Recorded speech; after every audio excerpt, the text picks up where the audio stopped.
দর্শক, এই বিষয়ে আরো জানাতে শরীয়তপুর থেকে আমাদের সাথে যুক্ত হচ্ছেন নুরুল আমিন রবিন। রবিন, একজনকে গ্রেফতার করা হয়েছে চিকিৎসককে মারধরের ঘটনায়, আমরা যতদূর জেনেছি। প্রশাসন থেকে এখন কি বলা হচ্ছে?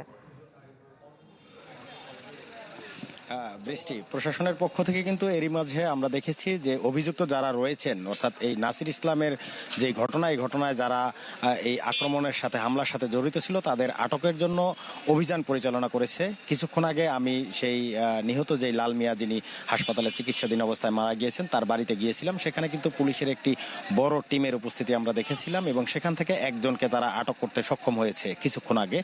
আর এই মুহূর্তে তাদের সেই অভিযানটি কিন্তু অব্যাহত রয়েছে। আর যেই ঘটনাটি আমরা সংবাদে যেমনটি দেখিয়েছিলাম, মূলত এই নাসির ইসলাম যখন এই রোগীটি হাসপাতালে ভর্তি হয় 10টার দিকে, তারপরে কিন্তু 10টা 15-র দিকে কিন্তু এই রোগীকে ঢাকায় রেফার করার জন্য পরামর্শ দেন স্বজনদের।